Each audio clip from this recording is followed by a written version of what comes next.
कहीं पिया जिलोरी में ज्यादती बाद कतल कयल नीगरी आमना कंडाणी केस में अगबिराई थी आहे।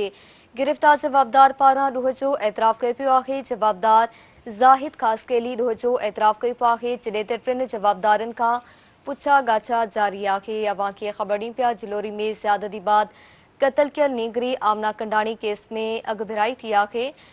गिरफ्तार जवाबदार पारां ॾोह जो एतराफ़ कयो पियो आहे। जवाबदार ज़ाहिद ख़ासकेली ॾोह जो एतराफ़ कयो पियो आहे, जॾहिं त टिनि जवाबदारनि खां पुछा गाछा जारी आहे।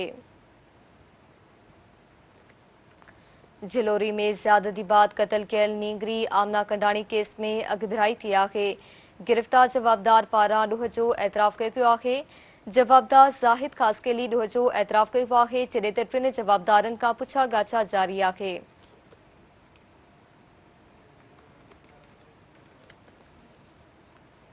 अवां खे ख़बर ॾियूं पिया जिलोरी में ज्यादती बाद कतल कयल नीगरी आमना कंडाणी केस में अगबिराई थी आहे। गिरफ्तार जवाबदार पारां ॾोह जो एतराफ़ कयो पियो आहे। जवाबदार ज़ाहिद ख़ासकेली ॾोह जो एतराफ़ कयो पियो आहे, जॾहिं त टिनि जवाबदारनि खां पुछा गाछा जारी आहे।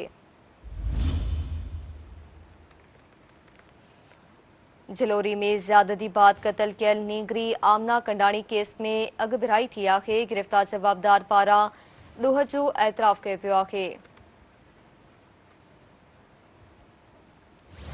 जवाबदार ज़ाहिद ख़ासकेली ॾोह जो एतराफ़ कयो पियो आहे, जॾहिं त टिनि जवाबदारनि खां पुछा गाछा जारी आहे।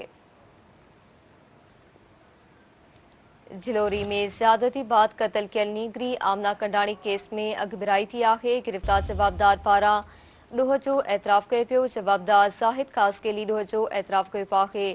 तफ़सील मालूम कंदासीं ब्यूरो चीफ नज़ीर पहवर खां। जी नज़ीर पहवर, आगाह कजो कहिड़ा अपडेट्स आहिनि?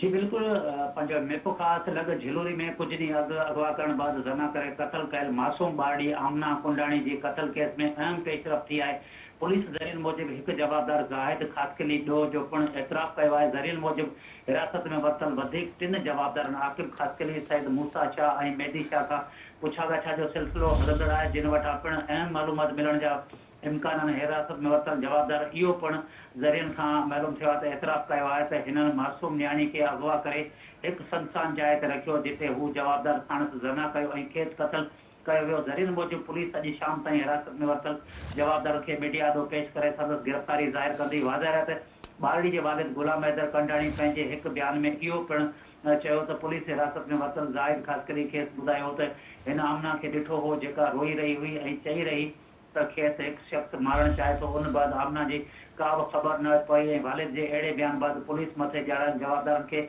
हिरासत में वरितो आहे। ज़रियनि खां तव्हांखे इहो ॿुधायो त जेको पुलिस पारां जेको मेन मुख्य जवाबदार गिरफ़्तार कयो आहे, इन मां मालूम थिया थो हुन अकेले सर छोकिरी सां ज्यादती कई, उन खां पोइ छोकिरी खे घुटा ॾेई जेको क़तल कयो ऐं इहो सिंध टीवी न्यूज़ ते जेको वाक़ियो थियो, इन खां पोइ सिंध टीवी न्यूज़ ते जेका ख़बर बि हली ऐं हुनजो जेको ॿारड़ी जे वालिद जो मौक़ु भरियो, अॼु इहो मालूम थियो आहे त कातिल उहो ई आहे जेको सिंध टीवी न्यूज़ ते टे ॾींहं पहिरीं निशादी कई हुई। जी महिरबानी अवां जी नज़ीर आगाह करण लाइ।